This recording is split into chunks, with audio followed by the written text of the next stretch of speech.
Hello friends, வணக்கம்.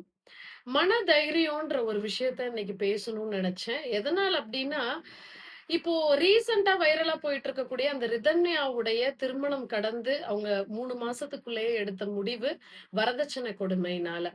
இன்னைக்கு அவங்களோட ஃபாதர் என்ன சொல்லியிருக்காரு அப்டின்னா, "அவ எடுத்த முடிவு கூட எங்களுக்கு பெருமையா தான் இருக்கு. அவ வந்து ஒருத்தனுக்கு ஒருத்தின்னு வாழணும்னு நெனச்சு என் பொண்ணு அது மாதிரி தன்ன மாச்சுக்கிட்டா. அது வந்து எனக்கு பெருமையா இருக்குன்னு" சொல்லியிருக்காரு.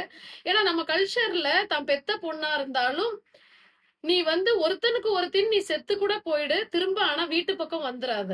இந்த பக்கம் தலையெடுத்து கூட வச்சிராத." அப்படிதான் நம்ம சொல்லி வளர்க்கிறோம். திருமணம் பண்ணி குடுத்ததுக்கு அப்புறமும் நாங்க அதுக்கு பொறுப்பு இல்ல. என்ன ஒரு பிரச்சனைனாலும், இவ்ளோ பவுன் போட்டு எல்லா அவ சீர்சனத்தையும் செஞ்சுமே, அந்த பெண்ணுக்கு அம்மா வீட்லேருந்து ஒரு பெரிய ஹெல்ப்போ, மென்டல் ஹெல்த் சப்போர்ட்டோ கிடைக்கல.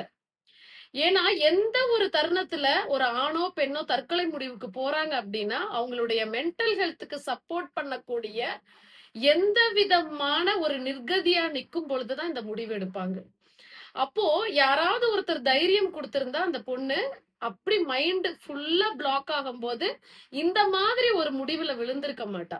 அது தாண்டி இன்னைக்கு நீங்க வச்சிருக்கக்கூடிய சொற்கள், அதாவது அனுசரிச்சு போ, அனுசரணையா போ, அட்ஜஸ்ட் பண்ணி போ, அப்படின்ற வார்த்தைகள் எல்லாமே பெண் குழந்தைகளுக்காக மட்டுமே உருவாக்கி வச்சிருக்கீங்க.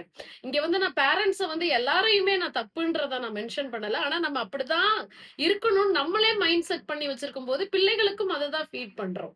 ஒரு பெண்ணுக்கு மன தைரியம்ன்றது எங்கேருந்துங்க வருதுன்னு நினைக்கிறீங்க?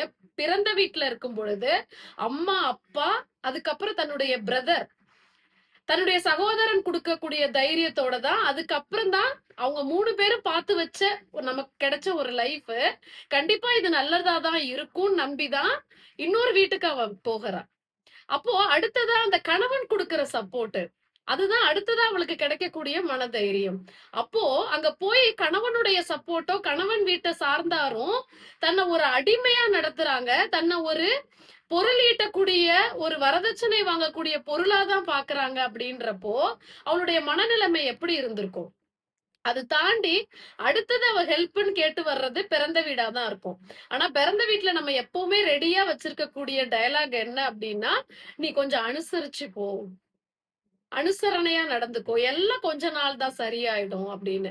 ஆனா, அதே பெண்ணுக்கு நம்ம நெறைய பணம், நகை நல்லா படிக்க வச்சிருப்பாங்க கண்டிப்பா அந்த பொண்ண. ஆனா அந்த பெண் தனியாவே ஆளுமையா தன் சொந்த கால்ல நிக்கிறதுன்ற ஒரு விஷயம் இருக்குல்ல பாத்தீங்களா? படிச்சதுக்கு அப்புறம். ஒரு வேலை கிடைச்சு அந்த பெண் சம்பாதித்து யாருடைய